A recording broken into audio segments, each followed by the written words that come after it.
Hello everyone, today's lesson is on educational attainment. So we're looking at how educational success is measured and what are the advantages and disadvantages of using these measurements.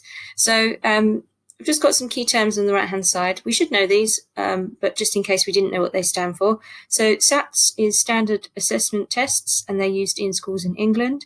GCSE is General Certificate of Education, and A-levels stands for Advanced Levels. AS levels also stands for Advanced Subsidiary Level, but most schools have moved away from AS levels and just offer A-levels.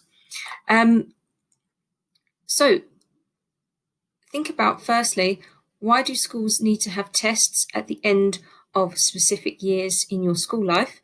What would a functionalist say and what would a Marxist say? So remember, functionalists have a very positive view of education and they think the purpose and function of education is to prepare students for the world of work and that this is a really positive thing. And Marxists have overall a very negative view of education, and they think that actually, yes, it prepares us for work, but it just prepares us for exploitation. So what do they think is the reason why schools need to have tests throughout your life? Okay, so use the textbook. I've sent you the pages, so page 144 to 145, and just answer these questions because they are all relevant to how we are assessed at the moment in England and Wales. Think about the challenge task there. So we know that the way GCSEs are graded has changed recently. It used to be A star to G grades, and now it's changed to numbers, so 9 to 1. Why do you think this has happened? So just to give you a bit of a clue there, A stars never used to be a thing. They never existed. It was just A grades. But there were so many students getting A grades that they had to create an A star. So what do you think would happen if too many children get A stars? Where do you go from there? If you're using numbers, however, if lots of students start getting 9s, there are other, numbers that you could use. So think about that. Why is it a good thing to perhaps use numbers rather than letters? Next, we've got a measurement called Progress 8. Progress 8 is a really difficult concept to understand. Lots of teachers and parents actually found it really confusing when it first came out. So don't worry if you don't understand it straight away. You might need to read the next 2 slides a couple of times before you fully get it. Okay, so firstly, Progress 8 was introduced in 2016 and it was a new way to measure the success of secondary schools. It aims to capture the progress a pupil makes from the end of primary school to the end of secondary school. It is a value-added measure, which means that pupils' results are compared to the actual achievements of other pupils with the same prior attainment. So what that means is it looks at what you achieved at the end of primary school, and it looks at how much progress you make over time. So if you started secondary school, and let's just say for argument's sake that you were achieving grade 2s, okay? Let's just peg it to GCSEs. If you were achieving grade 2s and then you achieved a grade 9 at the end of year 11, obviously you've made lots and lots of progress.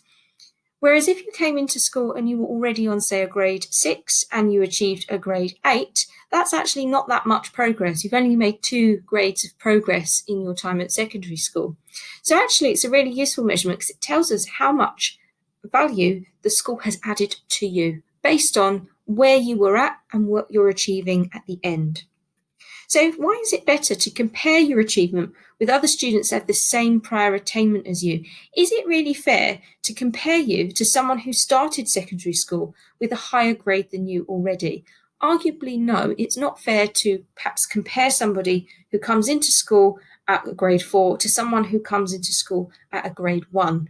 They're obviously at different levels when they start secondary school, so it's not fair to really compare them against each other. It is fair to perhaps compare how much progress they make. So how many levels do they go up during their time at secondary school? So to give you a bit more information, watch this clip on this website that I've linked there for you. So it gives a more in detailed explanation of what Progress 8 is and how they actually count the score for Progress 8. So a score of +1 or -1 are the sort of two ends of the spectrum, and most schools fall somewhere in between. So if we look at Bishop Challoner's Progress 8 score, so after you've watched the video, come and look at this slide. So you've got the boys' school and the girls' school. So you get a grade for your school overall, but remember our school is technically two separate schools, boys and girls. So you can see for the boys' school, they got a score in 2018 of -0.23, and the girls got a score of +0.23. So the national average is 0, and you can see the boys got a -0 score, and the girls got a positive, so above 0 score. So you can see that the girls' school was performing above national average in 2018, and the boys were below average. So obviously, this is a good measurement because it helps us to see how much progress students have made. That means we can compare the boys' school and the girls' school accurately. It doesn't matter if the boys perhaps were cleverer than the girls or vice versa when they first started. It's actually measuring how much progress do they make over time. So obviously this is a useful measurement, but also it's useful for helping us to compare our two schools. So why do you think that the girls' school went above national average, but the boys' school was below national average, especially considering that they have the same teachers, they're in the same classrooms, they're having the same lessons mostly? Why is it that there is that difference? Okay, next we've got another way of measuring progress and achievement. So A-levels have changed a lot over the recent years. So in 1989, AS levels or advanced subsidiary levels were introduced, and they're worth half an A-level. You take 1 year to complete them. So typically students would take 4 AS levels and then they would continue only 3 of them to A-level. So your AS level year counted towards your A-level qualification. But students would normally drop 1 because 4 A-levels is quite a lot. And they'd usually drop the subject where they were performing the least well in. So at this time, A-levels were linear. So that means it's a bit like what your GCSEs are now, where you do all your exams at the end of the year. So what they would do at the end of AS year, so at the end of year 12, they would do all their year 12 exams. And at the end of year 13, they would do all of their year 13 exams. This then changed. They reformed it to make it modular rather than linear. So that means after each unit that you study, you do an exam. And this arguably was a bit easier because you would do exams in January and June. So in year 12, you would do a unit of work. Let's say you did the Sociology of Families and Households, and then you would sit your test for that. Then you would study your next topic between January and June, and you would sit an exam in June. So that would repeat in year 13, where you would sit 2 more sets of exams. So you'd end up having more exams, but they were spread out over time rather than being at the end of the year. So lots of students found this much easier.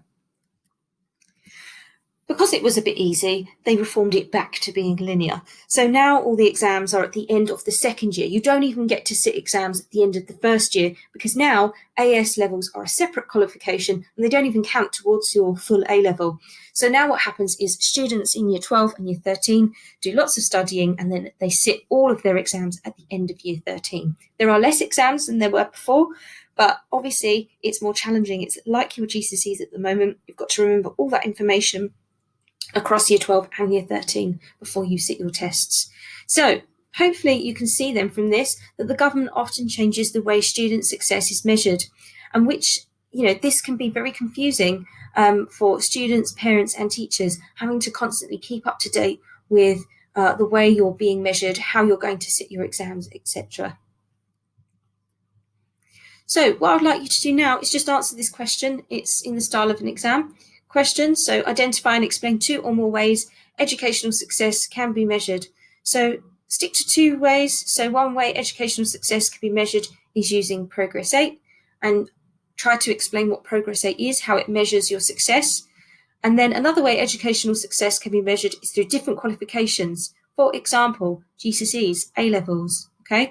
So you would, or SATs, so you would maybe outline a couple of those and at what stage you might sit those tests. That's all for today. If you have any questions, then just email me and I will get back to you. Thanks very much. Bye.